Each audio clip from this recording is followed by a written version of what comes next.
onction, aujourd'hui nous allons développer un type qui est l'onction des lépreux.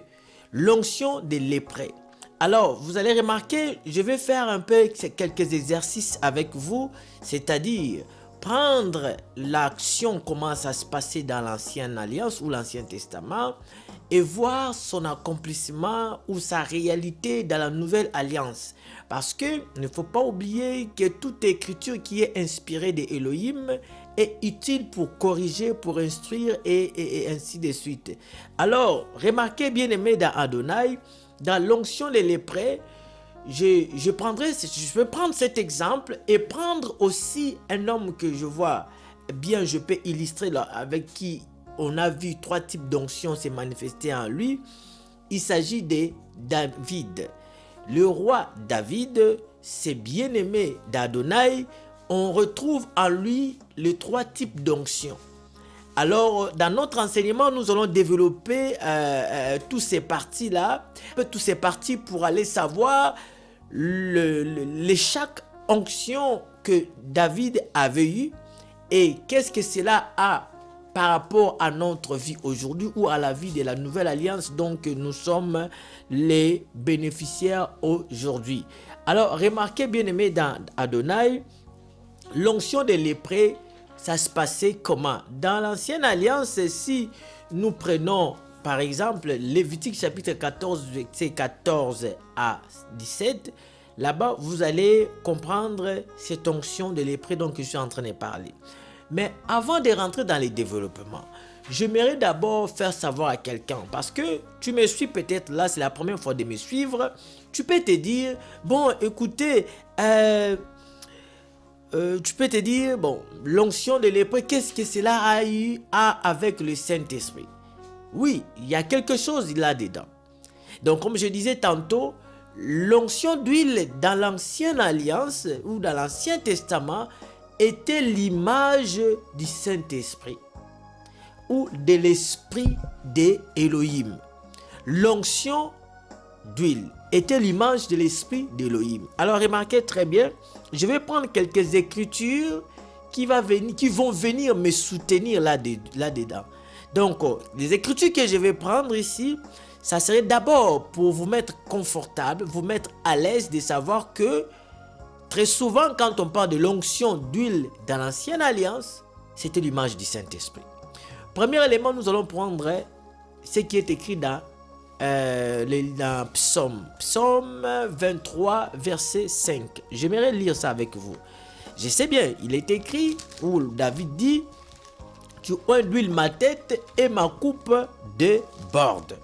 Alors il dit: tu oins d'huile ma tête et ma coupe déborde. David parle ici de l'esprit qui reçoit d'Élohim. Psaume chapitre 23 verset 5, il est écrit: tu oins d'huile. Il dit verset 5, il dit: tu dresses devant moi une table en face de mes adversaires, tu oins d'huile ma tête et ma coupe déborde. Et vous allez comprendre ici que dans quoi David était en train de faire allusion ici quand il parle de oindre d'huile et sa coupe déborde. Et quelle coupe qu'il parle ici? Tu oins d'huile ma tête et ma coupe déborde. Voyez-vous? Et quelque part encore, il parlera aussi de l'onction, qu'il a dit qu'il est doux et agréable pour des frères de demeurer ensemble. C'est comme l'huile qu'on verse sur la tête et descend jusqu'à la barbe d'Aaron. Et tout ça, c'est l'onction, il s'agit du Saint-Esprit. Mais allons-y doucement, je vais te donner encore une autre écriture, par exemple, qui va directement te faire savoir les liens entre l'huile et le Saint-Esprit. Ok? Dans 1 Samuel chapitre 16 verset 13, il dit: Samuel prit la corne d'huile et l'oignit au milieu de ses frères. L'esprit de Yahweh saisit David. Et à partir de ce jour et dans la suite, Samuel s'éleva et s'en alla à Rama. Donc, l'esprit de Yahweh a fait quoi?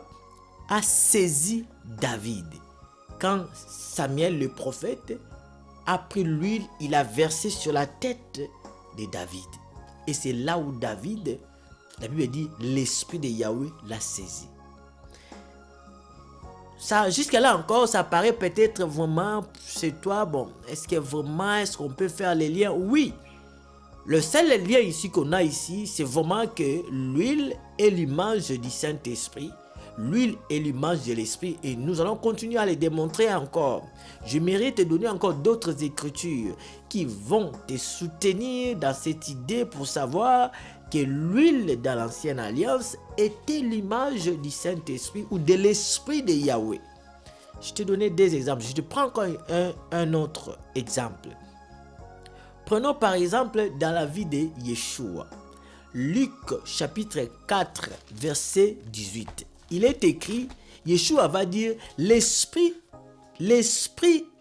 d'Adonai est sur moi. Vous voyez ce qu'il dit? Il dit, l'esprit d'Adonai est sur moi. Parce qu'il m'a oint.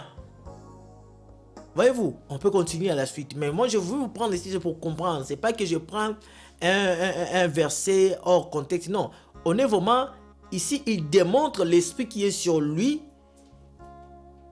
Parce que ça l'a oint pour faire quoi? Pour proclamer la bonne nouvelle et faire les œuvres qu'il avait fait. Parce que toutes les œuvres que Yahushua avait fait, alors c'était par la puissance et l'œuvre du Saint-Esprit.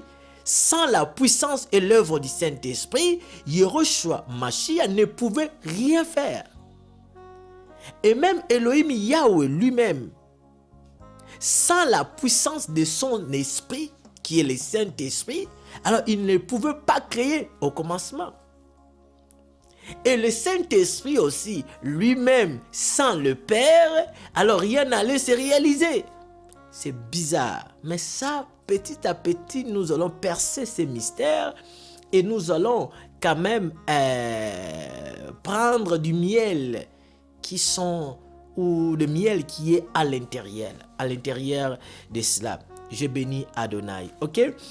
J'aimerais que vraiment l'onction d'Adonai Yahushua Mashiach qui m'accompagne en ce moment pendant l'émission vous assiste aussi et soit avec vous pendant que vous me suivez. Au nom de Yahushua Mashiach. Suivez cette émission très attentif. Alors je vous dis, la grâce du Père sera sur toi. Alors je m'adresse à toi. Sois attentif, la grâce du Père sera sur toi afin que tu reçois ces bienfaits que le Saint-Esprit fait dans la vie de tout un chacun de nous, de tout croyant qui est né de nouveau pour de vrai. J'ai donné un troisième exemple qui démontre un peu que l'image de l'huile, ça représentait le Saint-Esprit, l'Esprit d'Élohim. Yahushua HaMashiach va dire que l'esprit d'Adonai est sur moi parce qu'il m'a oint. En d'autres termes, donc j'ai l'esprit parce que j'ai l'huile sur moi, car l'huile est l'image du Saint-Esprit. Attention, je ne dis pas que le Saint-Esprit est une huile. Non. Mais j'ai dit, le Saint-Esprit était représenté dans l'ancienne alliance comme l'huile. De même, Yeshua est aussi représenté dans l'ancienne alliance comme un agneau. Mais on ne dit pas que Yeshua est un agneau tout court. Un agneau, on parle d'un agneau comme certains disent, oh, vous adorez un animal. Oh, c'est parce que vous êtes ignorant, tout simplement. Amen. Remarquez bien aimé dans Adonai, donc, c'est l'image que le Père avait pris pour nous passer le message. Et vous devez savoir que Elohim, notre Père, c'est un vrai architecte, un vrai metteur en scène, un vrai réalisateur, un vrai maître, chef d'art. C'est-à-dire, il sait ce qu'il fait. Il dessine tout et il donne la vie à ce qu'il veut, et quand il veut. Amen. Alléluia. Alors, remarquez le quatrième exemple ou témoin que je vais te donner pour te démontrer encore par là que l'huile était l'image du Saint-Esprit. Alors, je te donne Actes chapitre 10, verset 38. Il est écrit, vous savez, bien-aimés, comment est-ce que Elohim Yahweh avait oint de Saint-Esprit et de force Yeshua de Nazareth, qui allait de lieu en lieu, faisant de bien et guérissant tous ceux qui étaient sous l'emprise du diable, car Elohim Yahweh était avec lui. Nous prenons juste la première partie de ce verset qui dit: vous savez comment est-ce que Elohim Yahweh avait oint du Saint-Esprit. Ah, on va s'arrêter là. Il avait oint du Saint-Esprit Yeshua de Nazareth. Donc on voit ici encore une fois de plus être oint du Saint-Esprit, qui est l'image de, pardon, être oint d'huile, qui est l'image du Saint-Esprit. Être oint d'huile, qui est l'image d'être rempli du Saint-Esprit ou d'avoir le Saint-Esprit. J'espère qu'avec ces 4 éléments, je me sens, moi, en tant qu'apôtre d'Adonai, à l'aise de te donner maintenant des exemples et aller un peu plus loin. Alors, si tu es d'accord avec moi, un petit commentaire pour m'encourager à aller en avant. Tu peux liker la vidéo, tu peux commenter même et me dire avance, avance et j'avancerai. Alors là, parfois on a aussi besoin de ça. Oui, avec de nombreuses choses que nous avons à faire. Mais oui, il ne faut pas oublier, à part être apôtre, on est des pères de famille, on travaille aussi dans la société pour survenir à nos besoins et aux besoins des autres. On prêche l'évangile, on fait ce que lui nous demande de faire. Vous savez, donc on a plein de choses qu'on fait. Et chaque fois quand on prend le temps pour passer des émissions pareilles, prendre du temps, faire des bons montages et l'envoyer, on a parfois besoin de vos encouragements. Oui, ça encourage vraiment. Ça nous donne le goût d'aller encore plus loin. Parce que servir Elohim n'est pas seulement de venir faire des vidéos. Nous pouvons les servir dans les quartiers comme nous faisons dans nos assemblées. Mais si on les met à votre disposition comme ça, c'est vraiment parce qu'on s'est dit, vous méritez aussi de recevoir et d'écouter ces enseignements. Et ça va beaucoup vous aider et ça va vous rapprocher encore plus dans la présence du Père. Et ça va vous éviter de tomber dans de faux enseignements et de pratiquer de mauvaises choses. Car votre foi dépend de ce que vous écoutez. Car la foi vient de ce que l'on entend. Et ce que l'on entend vient de la parole d'Elohim. Ça doit être que de la parole d'Elohim d'où proviendra ou d'où peut provenir votre foi. Alors la vraie foi provient de la parole. Car la foi, c'est la parole. Amen. Donc, si vous likez, vous partagez la vidéo, moi personnellement, ça va me faire plaisir. Ça va beaucoup m'aider. Alors, je disais tantôt, je vous ai donné 4 éléments qui me mettent à l'aise d'avancer maintenant, de commencer à expliquer l'onction de lépreux. Je vais prendre ça comme un exemple pour démontrer que l'onction de lépreux est l'image du Saint-Esprit. Mais comment je vais l'expliquer dans la nouvelle alliance? N'est-ce pas, c'est beau? Gloire à Adonai. Remarquez, bien aimé, vous connaissez absolument la maladie qu'on appelle la lèpre. La lèpre, c'est une maladie grave. C'était une maladie grave et dangereuse. Eh bien oui, même jusqu'à aujourd'hui, la lèpre reste toujours une maladie grave et dangereuse. Dans les Écritures, la Bible reconnaît aussi la lèpre comme une maladie grave et dangereuse. Si vous prenez le livre de Lévitique, chapitre 13 et chapitre 14, on nous parle que de la lèpre, de sa loi, de comment ça devait se faire, ainsi de suite. Alors nous constatons que cette maladie, la lèpre, donc, qui est en même temps une maladie grave et dangereuse, c'est-à-dire une maladie dangereuse et grave, c'était une infection, ou c'est une infection. Parce que même jusqu'à aujourd'hui, la lèpre reste toujours une maladie grave. Surtout quand tu ne suis pas bien les traitements, surtout ainsi de suite. Il y a plein de choses qu'il faut faire en avant pour se guérir aussi de cette maladie-là, du point de vue médical et physique. Voilà. Donc, une maladie contagieuse, c'est-à-dire une maladie qui pouvait se transmettre, se contaminer facilement. Alors, c'est une maladie de la peau. Alors, et ça s'est localisé, ça s'est manifesté par des symptômes comme des croûtes de la peau. Il y avait plusieurs types de lèpre qui pouvaient apparaître dans le corps de la personne. Et d'après la Bible, vous allez voir, la lèpre est souvent vue comme une maladie, comment on appelle ça, est souvent vue comme un symbole de péché. Oui. Pourquoi? Je donne juste 2 exemples dans la Bible qui vont me permettre de faire asseoir cette réflexion que je vous dis. Vous savez pourquoi j'aime souvent quand je dis un truc ou une chose, j'aime toujours donner les Écritures pour l'appuyer, pour soutenir. C'est parce qu'aujourd'hui, à l'Internet, il y a trop des faux enseignements fabriqués par des gens. Les gens fabriquent tellement de faux enseignements que tu te poses la question, mais ils prennent, il n'y a même pas de vrai soubassement dans ce qu'ils disent. Comme je pouvais entendre une dame qui parlait, il parlait de la compatibilité. Elle parlait de la compatibilité. Quelqu'un m'a envoyé une vidéo pareille.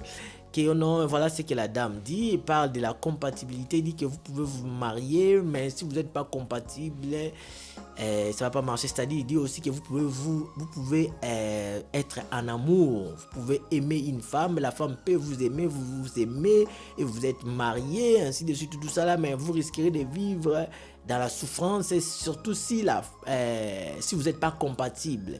Et elle commence à dire aussi certaines choses que j'ai trouvé vraiment, en tout cas, excusez-moi, je ne vais pas dire des mots bizarres, désobligeants, mais j'ai trouvé ça quand même, c'est pas correct. Quand elle dit oh non, certains sont des syndromes, elle appelle ça ces syndromes de Jacob, des choses un peu de même. Écoutez, vous savez, nous sommes à l'ère des réseaux sociaux. Je sais que tout le monde, presque, pas tous, mais beaucoup veulent faire des buzz, veulent créer des choses pour qu'on les écoute, et veulent dire quelque chose que les gens disent, ah c'est spécial, on n'a jamais entendu. Écoutez, mais il faut que ça soit selon la parole. Il faut vraiment que ça soit à la lumière des Écritures, ok? Remarquez une chose, il n'y a pas des histoires de compatibilité dans le mariage. Je suis désolé de te dire, la notion de l'incompatibilité dans les mariages vient dans la procréation. Vient de la procréation, et ça c'est du point de vue physique. Médicalement c'est prouvé. Mais en ce qui concerne le mariage de l'homme et de la femme, les mariages, si nous évoquons selon les Écritures, si nous l'évoquons selon la parole d'Adonai Yahweh, il n'y a pas d'histoire d'incompatibilité. Pourquoi? Vous savez, le mariage, excusez-moi, j'ai fait une parenthèse. Ne me lapidez pas, juste une parenthèse.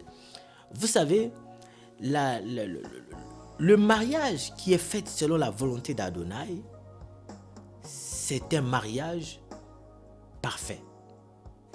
Alors attention, quand on dit un mariage parfait, cela ne veut pas dire que ce mariage-là, il n'y aura pas de problèmes, il n'y aura pas de difficultés, il n'y aura pas de chicanes. Non. C'est parce que vous, les humains, vous avez votre façon de voir le mariage parfait. Vous avez votre définition de mariage parfait qui n'est pas la même définition que Elohim Yahweh. C'est ça le problème. La Bible dit ceci, que personne ne sépare ce que Elohim a fait quoi? A uni. Et beaucoup de charlatans, des pasteurs, pensent que, puisque ils ont célébré le mariage dans l'église, alors ce mariage est uni par Elohim. Non. Ce n'est pas parce que monsieur le maire a célébré votre mariage que votre mariage est uni par Elohim. Non. Ce n'est pas parce que tu as une bague d'alliance délivrée par un abbé ou un pape, je ne sais pas un qui, que cela veut dire que ton mariage est uni par Adonai Yahweh. Non, ou par Yeshua. Non. Détrompez-vous. Voyez-vous? Donc, le mariage est uni selon la préscience d'Elohim. Remarquez une chose. Avant, Elohim a choisi l'homme, a choisi la femme pour l'homme. Ok? Et Elohim lui-même a donné à l'homme cette femme-là, du point de vue spirituel et physique. Cependant, quand l'homme a péché, en donnant comme raison que c'est la femme que tu avais mis à mes côtés qui m'a trompé, qui m'a amené à commettre ces péchés, alors en quelque sorte, l'homme a été venu comme accuser le Père. Alors ce n'est pas bon. Et depuis là, il est vrai, on n'a vu aucune place encore dans les Écritures où Elohim Yahweh a donné à une personne une femme. Non, l'homme lui-même cherche sa femme. Mais remarquez, Ève auprès de l'homme, c'est un fruit de 2 actions aussi. Bien que je pourrais même dire 4 ou 5, mais je vais juste évoquer 2 fruits ou 2 actions qui a fait en sorte que Ève soit avec Adam. La première action, c'était l'action spirituelle. C'est-à-dire, Elohim Yahweh a dit, il n'est pas bon que l'homme soit seul. Il l'a dit en lui-même. Ça a commencé par la pensée. Parce que tu ne peux pas parler sans pour autant y penser. Ah oui, tel qu'il est et tel que nous sommes. Donc, si nous, la manière dont il nous a créés, il nous amène à penser d'abord avant de parler, alors c'est ainsi que le maître aussi fait. Donc, quand Elohim Yahweh avait dit, il n'est pas bon que l'homme soit seul, je lui ferai une aide semblable. Quand le Père parlait comme ça, c'était dans son esprit, dans sa préscience. Et c'est là où nous disons que Elohim a commencé à unir. C'est-à-dire quand il reste, il dit, il n'est pas bon que Élie, Mokemo, soit seul. Je lui ferai une aide semblable. Déjà, Elohim a vu l'aide semblable pour Élie. Et c'est à ce moment-là que le Père a tissé un premier mariage entre l'homme et la femme. Entre toi et ton mari. C'est là où ça commence. La première partie est spirituelle. Et la deuxième partie, c'est du fait que le maître lui-même a formé l'homme de la prise, a formé la femme des côtes qu'il avait pris chez l'homme. Et il ne s'est pas arrêté là. Il lui a envoyé auprès de l'homme. Il lui a présenté à l'homme. C'est pas pour rien que l'homme avait dit, c'est la femme que tu as mis à mes côtés. En d'autres termes, c'est la femme que tu m'avais donnée. Parce que c'est Elohim Yahweh qui avait donné cette femme à qui? À Adam. Voilà les 2 aspects grands, les 2 grands aspects de mariage. L'aspect spirituel et l'aspect physique. Alors, cependant, le seul aspect qui a été coupé, c'est l'aspect physique. C'est l'aspect physique qui a été coupé. Pourquoi? Parce que quand l'homme a péché, le péché est rentré dans l'homme et dans la vie. Et qui souffrait maintenant, son corps souffrait.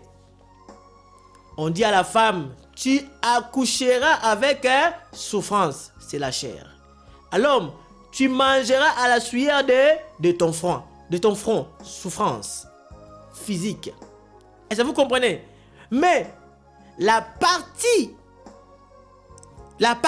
du mariage qui est la partie spirituelle, cette partie est restée intacte. C'est là où Yeshua va venir dire plus loin, il dit que personne ne sépare ce que Elohim a uni. Tout vrai mariage, c'est ce que Elohim a d'abord uni dans sa préscience. Ce n'est pas parce que tu l'as vu, tu as rêvé, tu as vu, et elle t'a amené des fleurs, mais il t'a amené des fleurs, un bouquet de fleurs roses, et ceci, c'est là, que oh non, c'est ma femme, c'est vraiment, je vis, et ceci, c'est là, comme quelqu'un disait, oh non, j'ai rencontré la sœur là dans le puits, on était allé puiser l'eau, en tout cas, je vis que c'était vraiment la femme que l'homme m'a donnée, parce que c'est l'exemple comme de Jacob, comme tous ces grands prêtres de la Bible, ont trouvé leur femme dans le puits, moi aussi, j'ai trouvé ma moitié dans le puits, ceci fait dire qu'elle vient d'Elohim, ainsi de suite. Maintenant, tu rêves, yeux ouverts et debout, tu vas tomber.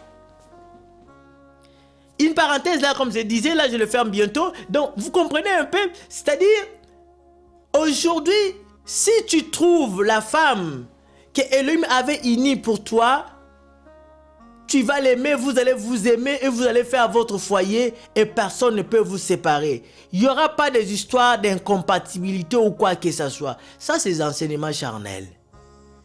Dans le cadre des conseils, vous savez, hein, parfois aussi, quand on manque de bonne nourriture, on peut même manger la nourriture de porc. Hein. Ah, mais oui, hein, l'enfant prodigue avait manqué de quoi manger, il a mangé la nourriture de porc. Parenthèse, je le ferme, on continuera ça après. Donc, je disais, qu'est-ce qui m'a amené là-bas?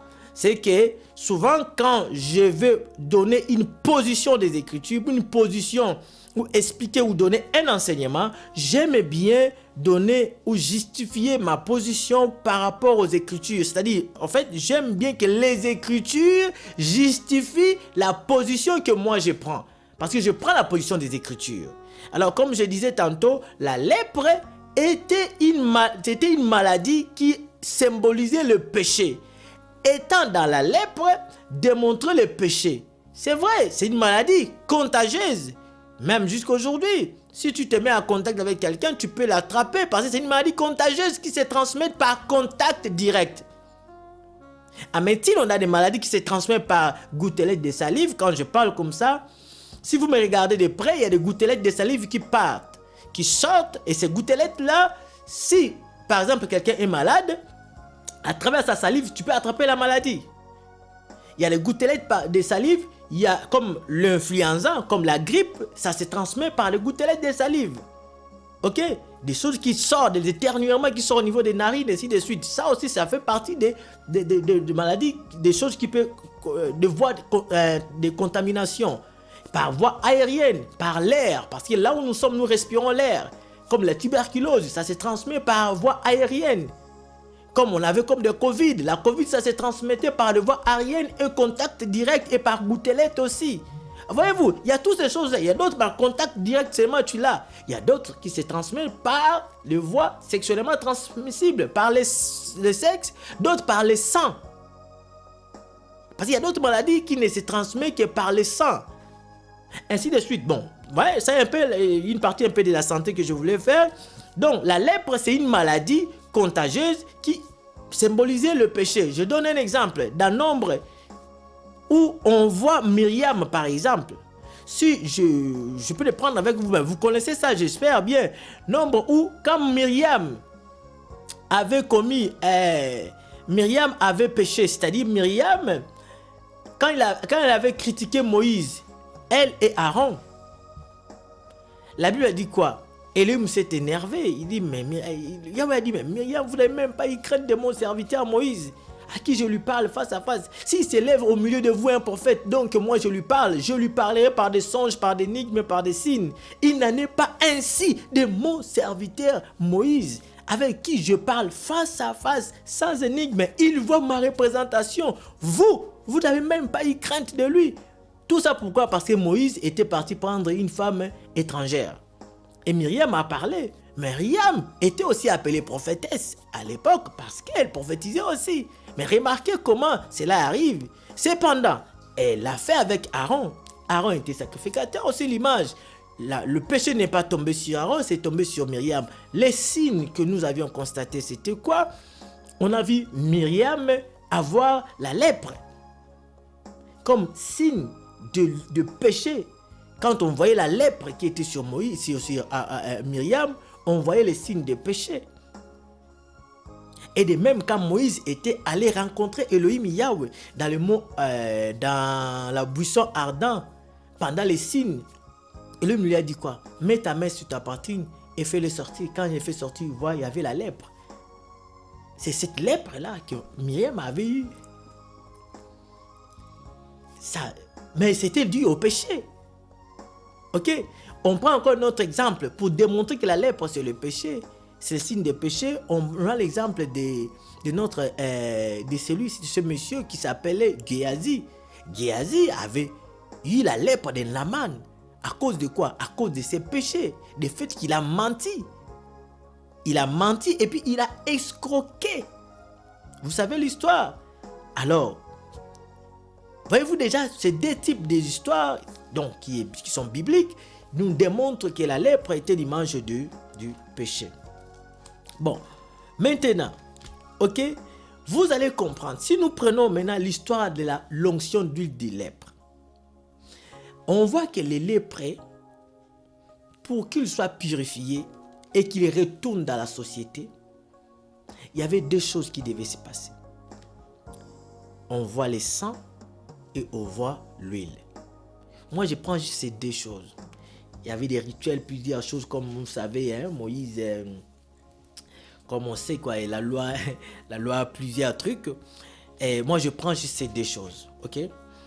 Et vous savez, même à l'époque de la loi, quand quelqu'un était et avait la lèpre, la Bible dit qu'il fallait que la personne crie impur, impur. Il faut qu'il se porte des habits un peu façon. Il faut qu'il crie aux gens impur, impur, impur, pour que personne s'approche de lui. Or, l'impureté, d'après les Écritures, c'est l'état du péché. Nos péchés nous rendent impurs vis-à-vis du Père.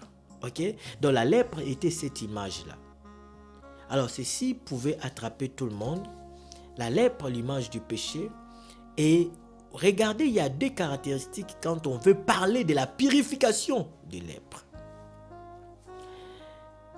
Je vais prendre avec vous Lévitique chapitre 14, verset 13. Lévitique 14, 13. On va prendre des 13 à 14. Il est écrit, je vais juste prendre quelques versets. Hein. Je vous permets, en tout cas, vous pouvez aller lire tous les chapitres, chapitre 1er, chapitre 13 et chapitre 14. Ok? Lisez chapitre 13 et 14. Il dit ceci. 13 et 4, chapitre 13, là je suis dans Lévitique chapitre 14 au verset 13. Il est écrit, il égorgera l'agneau dans les lieux où l'on égorge les victimes expiatoires et les holocaustes. Dans les lieux saints, car dans les sacrifices de culpabilité, comme dans les sacrifice d'expiation, la victime est pour les sacrificateurs. C'est une chose très sainte. On voit déjà ici, on fait l'image des victimes des sacrifices, c'est-à-dire de l'animal qui devait être égorgé, donc l'agneau. Ça, c'est la purification de lèpre. Ok? Verset 14. Les sacrificateurs prendront du sang de la victime de culpabilité. Du sang de la victime de culpabilité, c'est quoi? Il prendra l'agneau qui en ce moment ici, l'agneau ici va représenter la personne lépreux.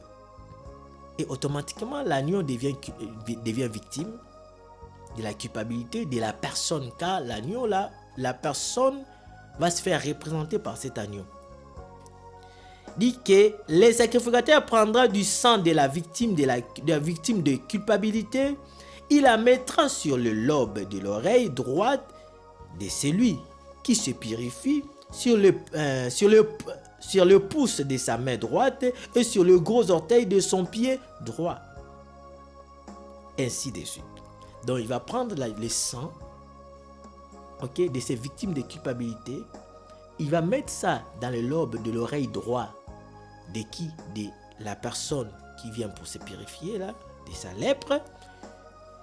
De son pouce droit et son orteil droit. Premier élément. Alors, deuxième élément, vous allez voir maintenant 14, on va prendre 16 et 18. La deuxième chose va survenir, c'est l'affaire maintenant de l'huile. 16, il dit, les sacrificateurs trempera les doigts de sa main droite dans l'huile qui est dans les creux de sa main gauche. Et il fera avec le doigt cette fois l'aspersion de l'huile devant l'Éternel, donc devant Yahweh. Verset 17. Les sacrificateurs mettra de l'huile qui lui reste dans la main sur le lobe de l'oreille droite de celui qui se purifie, sur le pouce de sa main droite et sur le gros orteil de son pied droit. Ok? Par-dessus le sang de la victime de culpabilité. Donc, il y a d'abord le sang qu'on met dans des parties que je vous ai citées là, donc les Écritures viennent de citer. Et après, on prend de l'huile, on remet dans les mêmes parties encore, par-dessus tout. Posons-nous des questions. Pourquoi devait avoir le sang et l'huile? Quel sang? Le sang de l'agneau et l'huile. pour que la personne obtienne la purification de son lèpre. Il ne faut pas oublier ici, nous prenons cette histoire pour extraire ou pour prendre notre enseignement sur l'huile d'onction, l'huile qu'on pratique sur cette personne. Du fait de prendre l'huile, de faire cette aspersion, l'utilisation de l'huile que nous avons évoquée qui faisait l'image du Saint-Esprit, alors ça devient très intéressant pour moi. Voilà pourquoi je vais partager avec vous. Amen. Alors remarquez une chose. Dans la vie de David, je vous ai dit, j'ai compris que David avait quand même ces 3 types de l'onction que j'ai cités, bien que j'en ai 4 que j'ai donné. L'onction de lépreux, l'onction des sacrificateurs, l'onction royale et l'onction prophétique. Alors, remarquez ici, bien-aimé, dans la vie de notre bien-aimé David, lui aussi, on constate ces choses. La première fois que David fut oint par le prophète Samuel, la Bible dit quoi dans 1 Samuel chapitre 16, verset 1er. 1 Samuel 16, 1er nous dit ceci. J'aime la parole. Amen, amen. Supportez-moi. Il dit ceci. Il dit, Elohim va ordonner. Vous savez, des choses d'Adonai, ce n'est pas, il ne faut pas le prendre à la légère ou penser que c'est du hasard, comme certains le pensent. Hein? C'est pas ça. 1 Samuel chapitre 16, verset 1er. Yahweh dit à Samuel, quand cesseras-tu de pleurer sur Saül? Je l'ai rejeté, afin qu'il ne règne plus sur Israël. Écoutez ce que Elohim va lui dire maintenant. Remplis ta corne d'huile, ok? Et va, je t'enverrai chez Isaïe, Bethlémite, car j'ai vu parmi ses fils celui que j'ai désiré pour roi. Et lui lui dit ceci, écoutez, je vais vous faire sortir les sangs ici. Je vais vous faire sortir les sangs ici. Parce que on retrouve dans David ces 2 types de choses. Donc on va ici, je vais démontrer quand même qu'il y avait les sangs ici. Remarquez bien, David, le même Samuel, c'est lui qui avait oint le roi Saül. C'est même Saül là, Elohim l'a rejeté et Elohim ordonne maintenant qu'on oint David. Mais il y a des choses qui sont passées. Il y avait l'huile, ok c'est correct. Mais l'huile qui avait servi pour l'onction de Saül, c'était l'huile qui était dans le réservoir des fioles. Samuel avait pris sa fiole, il a rempli d'huile et sur ça qu'il est allé oindre le roi Saül. Or, fiole, c'est comme le flacon si vous voulez. C'est quelque chose qui est fabriqué par des hommes. C'est la fabrication humaine. C'est la fabrication d'hommes. Fiole. Ils ont pris comme fiole, comme un bocal, comme on peut dire comme une vase, un verre, quelque chose comme ça. Une boîte, une bouteille, quelque chose. Et il a mis de l'huile.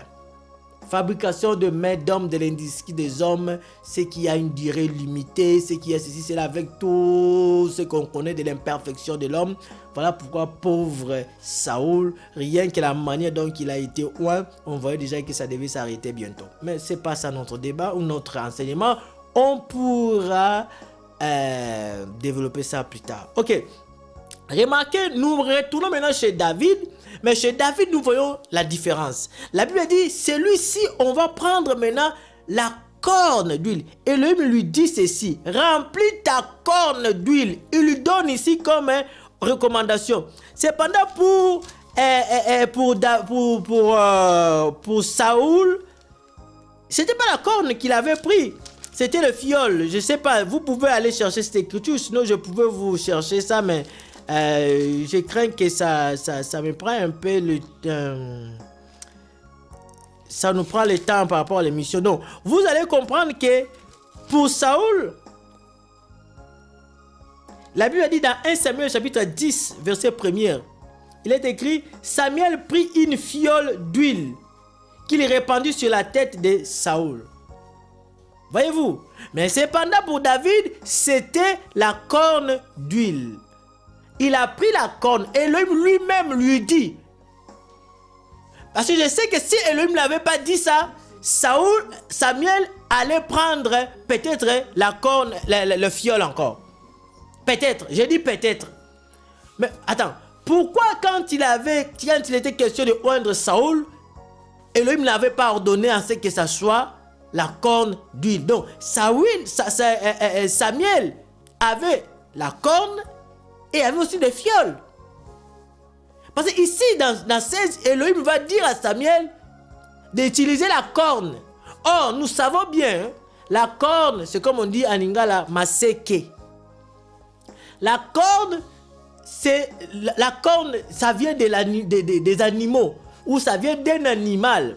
Alors, pour avoir la corne d'un animal, on suppose qu'on va tuer l'animal, on va faire couler son sang, on va prendre ses cornes, on va couper. Et pour prendre la corne, il faut qu'il y ait le sang.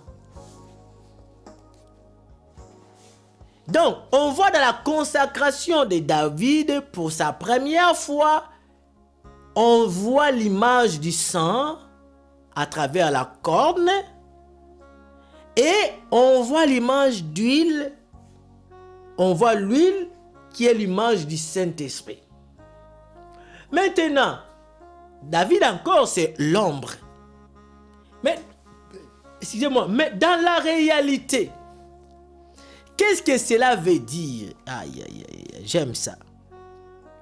Dans la réalité, qu'est-ce que cela veut dire? Parce qu'on voit déjà que la corne d'huile, on voit l'huile, c'est le Saint-Esprit, la corne, c'est l'image du sang, comme j'ai dit.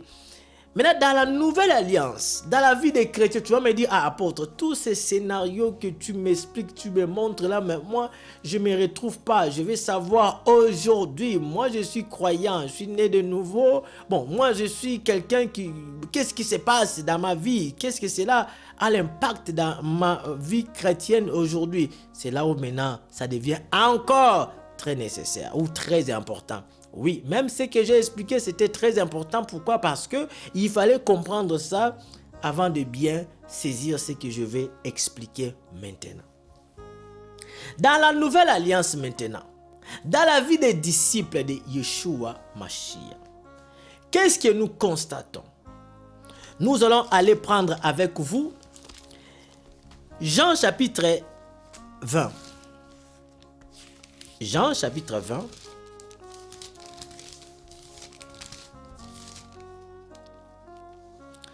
Jean chapitre 20 verset 20. Jean chapitre 20 verset 20 jusqu'au verset 22. Il est écrit: et quand il lui eut dit cela, il leur montra ses mains et son côté. Les disciples furent dans la joie en voyant Adonai. Yehoshua leur dit de nouveau: la paix soit avec vous. Comme le Père m'a envoyé, moi aussi je vous envoie. Verset 22. Après ces paroles, il souffla sur eux et leur dit: recevez le Saint-Esprit. Remarquez, bien aimé d'Adonai, vous allez constater une chose. Les apôtres ont reçu le Saint-Esprit en quelque sorte plusieurs fois. Et je vais l'expliquer. Plusieurs fois, ça peut peut-être choquer certaines personnes, mais je vais dire, dans la vie des disciples de Yeshua, nous constatons qu'il y avait des différents types ou degrés de l'onction ou du Saint-Esprit qu'ils ont reçu sur eux. Remarquez une chose. Ok? Remarquez une chose ici. J'aimerais que vous me suiviez attentivement. Ok? Remarquez. Yeshua, ici, il est ressuscité des morts avec un corps glorieux. Il va aller voir ses disciples. Apparaît au milieu d'eux. Yeshua va aller à parler. Les autres vont regarder, ils vont trouver que c'est lui, c'est pas lui, c'est lui. On va voir, oh, mais écoutez, c'est lui. Pour leur prouver que c'était lui, il les a fait rappeler par les œuvres l'acte de son sacrifice. N'oubliez pas que les mains qui étaient trouées, les pieds et le côté, étaient l'image de son sacrifice. Car il fit un sacrifice ou alors un animal sacrificiel pour le salut du pardon du péché de l'homme. Pour le salut de l'homme. Jean-Baptiste, pendant que tout le monde voyait un individu venir pour se faire baptiser, lui, Jean-Baptiste étant aussi prophète, Jean-Baptiste voyait l'agneau de Elohim qui ôte le péché du monde. Il avait dit, voici l'agneau d'Elohim qui ôte le péché du monde. C'est-à-dire quoi? Dans cet agneau, on voit l'animal sacrificiel. Donc, or, Yeshua étant cet animal, entre guillemets, c'est-à-dire dans l'image, dans la représentation, les aigles sont en train de me comprendre. C'est-à-dire que Yeshua a montré, je vais un peu descendre terre à terre pour permettre à tout le monde de bien me comprendre. Yeshua a montré à ses disciples les marques de clous qu'il avait reçues et comment c'était resté dans son corps. C'était juste comme élément pour démontrer, voilà, le sang avait coulé. Le sang avait coulé. C'est-à-dire, pour vos péchés, hey, j'aime ça, pour vos péchés, pour vos mal, pour de mauvaises choses, vos transgressions, vos bêtises que vous avez faites, sache que mes petits, le sang avait coulé. Le sang avait coulé. C'est-à-dire, l'animal a été sacrifié. Et comme l'animal a été sacrifié, ça veut dire que le sang avait coulé. Or, l'animal qui était sacrifié, c'était un animal de culpabilité et puis d'expiation. C'est un agneau expiatoire. C'est-à-dire l'agneau qui devait expier le péché du peuple. Et on a vu que la lèpre est l'image du péché. Alors tous que nous sommes, nous avions péché. Par Adam et Ève, l'humanité entière a péché. Par Adam et Ève, toi tu as péché. Hey, même si tu n'as pas commis un péché semblable à celui d'Adam et Ève, mais par ta naissance, tu t'es rendu coupable. Alors, le péché qui est sur toi, sur ta nature et sur ton être, ce péché-là est vu comme la lèpre. Aimez la vidéo, partagez la vidéo, qu'Adonai vous bénisse. Est vu comme la lèpre. Et cette lèpre-là, ok, rien que ça, si tu n'es pas purifié de ça, tu ne peux pas recevoir le Saint-Esprit. Donc, dans ta purification, il faut le sang et l'huile. Alors, le sang qui est l'image du Saint-Esprit, le sang qui est l'image de l'acte sacrificiel de Yeshua, de l'animal sacrificature, cet animal-là avait fait couler son sang. Donc, Yeshua a ressuscité, s'est présenté auprès de ses disciples, il leur a démontré, mais voici comme témoin que vous, vos péchés ont obtenu le pardon parce que ça a été expié. Mon sang avait coulé. Voilà mes mains. Amen, amen. Voilà mes mains. Ça a coulé. Et c'est ainsi, après cela, qu'il va leur dire, recevez le Saint-Esprit. Ici, il n'avait plus besoin de prendre de l'huile comme certains pasteurs font. Ils pensent qu'ils prennent de l'huile, ils disent c'est aussi l'huile d'onction. Ça, c'est la sorcellerie. L'huile d'onction d'aujourd'hui n'existe plus. L'huile d'onction, c'était l'image du Saint-Esprit. Quand la Bible dit que si quelqu'un est malade, prie pour lui en lui oignant d'huile. La Bible ne parle pas de l'huile d'onction, non. En lui oignant d'huile, la tête est au nom de Yeshua, il sera guéri, ainsi de suite. L'huile qu'on parle là, on fait allusion à l'huile qui était comme médicament. Parce qu'il ne faut pas oublier qu'il y avait des médicaments, et même jusqu'à aujourd'hui, il y a des médicaments qui sont faits à base de l'huile.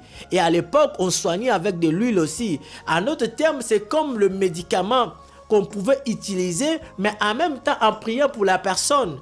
Voilà pourquoi ça m'étonne pour ceux-là qui disent que ici il prie pour quelqu'un, il ne peut pas l'envoyer à l'hôpital, la personne ne peut pas prendre les médicaments. Non, tu peux avoir tes médicaments, toi, que le médecin a eu l'intelligence de faire pour que tu manges, pour te soigner.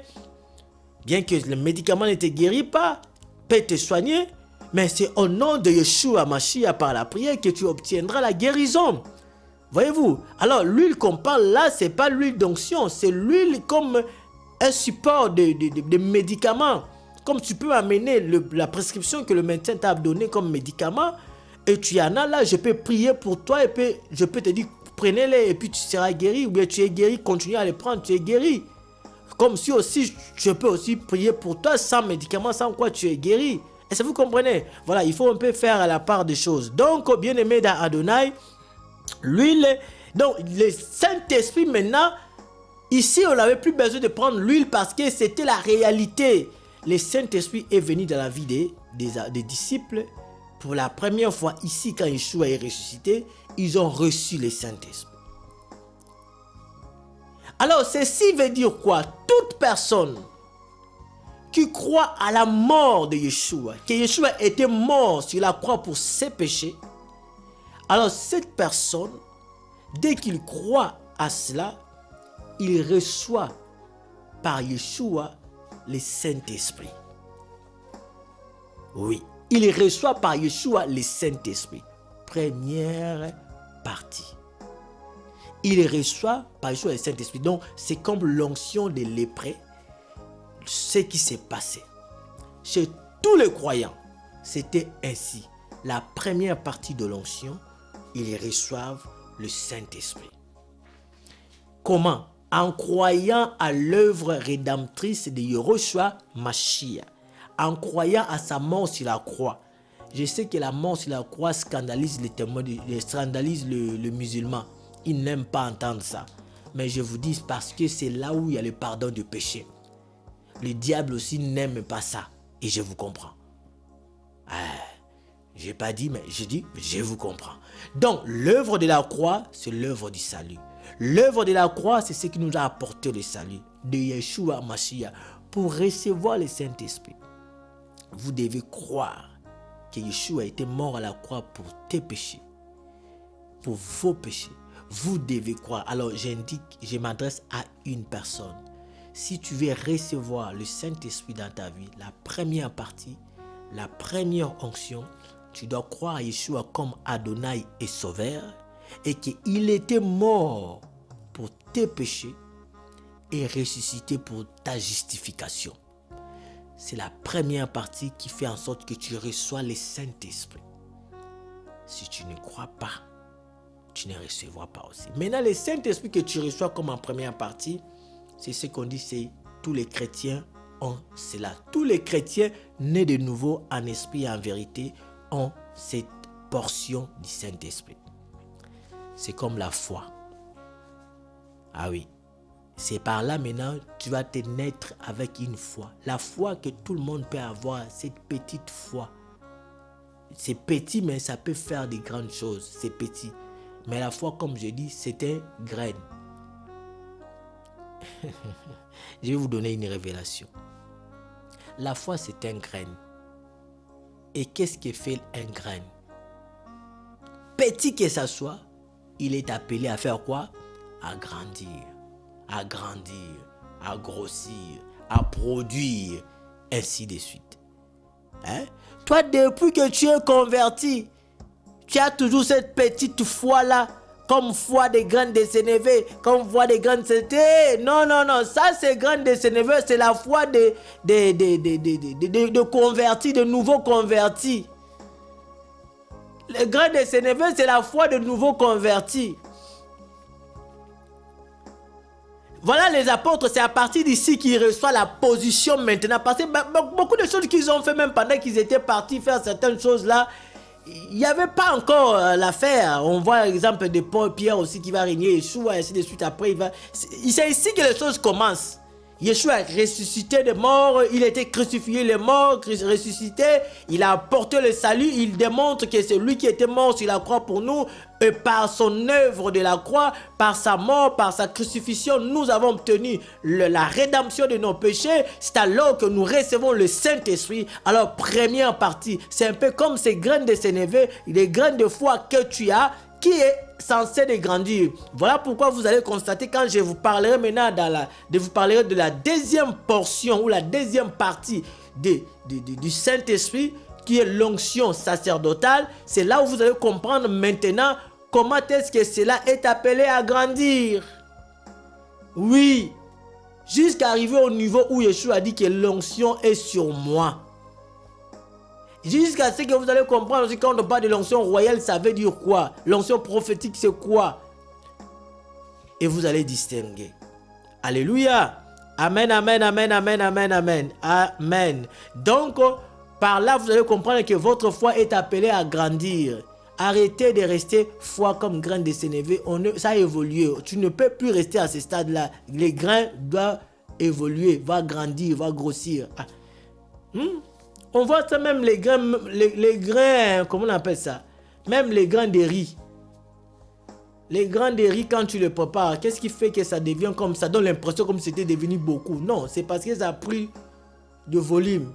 Même les grains de riz prennent un peu de volume, mais toi, tu ne veux pas prendre le volume. Hein? Alors, les grains, ici, qu'on parle les grains, nous, notre grain, c'est ce qu'on met on sème, et ça évolue, ça produit, ça grandit. On est appelé à grandir. Amen, amen. À prendre de la... C'est-à-dire quoi? La première partie de l'onction qu'on reçoit, qui est l'onction de lépreux, ça va faire passer notre corps de la mort à la vie. Nous allons mourir avec Yeshua et ressusciter avec lui, en croyant en lui. Amen. Galates chapitre 5, verset 16, on peut prendre... Galates 5, 16, on peut prendre aussi 24 à 25. Vous allez comprendre là-bas où on parle des œuvres de la chair. Je vais clôturer par là. Je prends Galates chapitre 5, verset 16. J'ai dit, il est écrit...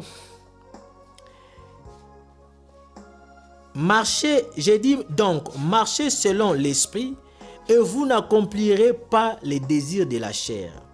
Car la chair a des désirs contraires à ceux de l'esprit. Et l'esprit en a des contraires à ceux de la chair. Ils sont opposés entre eux, afin que vous ne fassiez point ce que vous voudriez. Amen, amen. Je vais prendre verset 24. Ceux qui sont à Yeshua Mashiach ont crucifié la chair avec ses passions et ses désirs. Verset 25. Si nous vivons par l'esprit, marchons aussi selon l'esprit. Amen. Voilà maintenant. Ceux qui sont à Mashiach ont crucifié leur chair. Ils ne marchent plus selon les désirs de la chair, mais selon l'esprit. Pourquoi? Parce que l'œuvre de la chair, l'œuvre de la croix de Yeshua, qui est l'image du sang, de la mort de Yeshua, qui représente aussi notre mort. La chair doit mourir. La passion de notre chair doit mourir. La passion de ta chair doit mourir. C'est-à-dire, tu dois le faire mourir par l'esprit. Hein? Si nous vivons par l'esprit, et de même aussi, nous le faisons mourir aussi par l'esprit, comme dit même dans Romains. C'est-à-dire que c'est par l'esprit que nous faisons mourir les désirs de la chair, les actions de la chair. Parce que tu ne peux pas vivre dans la chair et en même temps recevoir le Saint-Esprit ou marcher avec l'Esprit de l'Elohim. Non, c'est faux. Tu dois faire crucifier les œuvres de la chair. Regarde ta vie, comment tu vis. Tu dois passer par la croix, en croyant en l'œuvre de la croix, en regrettant de tout le mal et toutes les fautes et les péchés que tu as commis, en croyant que Yeshua, il est le seul qui t'a apporté le salut et le pardon du péché, en allant auprès de lui. C'est lui qui est ta résurrection, c'est lui qui est ton salut, c'est lui qui fait en sorte que tous tes péchés soient absorbés par lui, afin que tu reçois la purification et la plénitude et le Saint-Esprit, disons. C'est-à-dire la part de l'Esprit pour que tu marches selon l'Esprit et non selon le convoitise ou les désirs de la chair. Donc voilà pourquoi Elohim a fait en sorte que dès la première partie, tu reçois, une fois que tu as accédé à ces grâces de son sacrifice à la croix, tu obtiens l'Esprit, donc l'onction d'huile. Tu obtiens l'Esprit pour marcher selon l'Esprit. Voilà pourquoi, en ces moments-là, tu deviens un enfant d'Adonai. Car la Bible dit, tous ceux qui sont conduits par l'Esprit sont fils d'Élohim. Ok? Et si quelqu'un est à Mashiach, il est une nouvelle créature. Alors, une nouvelle créature, ça va avec l'Esprit que tu viens de recevoir, le Saint-Esprit. Mais à un niveau très petit. On est d'accord? À un niveau très petit. Que tu dois aller chercher un autre niveau. C'est ce que je vais expliquer dans la prochaine émission. Cherchez la deuxième partie de cette émission. Tu seras béni. Je vais prier pour toi. Au nom puissant de Yeshua, Père très saint, toute personne qui me reçoit, qui m'écoute en ce moment, peu importe le lieu où il se retrouve, peu importe le lieu où elle se trouve, j'ordonne par la puissance du Saint-Esprit que sa vie soit transformée, qu'elle passe par la croix en croyant à ta parole et soyez purifiée, qu'elle soit purifiée par le sang de l'agneau, sanctifiée par toi et recevoir le Saint-Esprit. Au nom de Yeshua Mashiach, que les écluses du ciel s'ouvrent à leur faveur. Oh Père, qu'ils soient tes témoins partout où ils seront. Au nom de Yeshua, recevez la puissance du salut et la grâce du nom de Yeshua. Que le salut entre dans ton cœur, car Yeshua est ce salut. Reçois le Saint-Esprit. Au nom de Yeshua. Amen. Bye.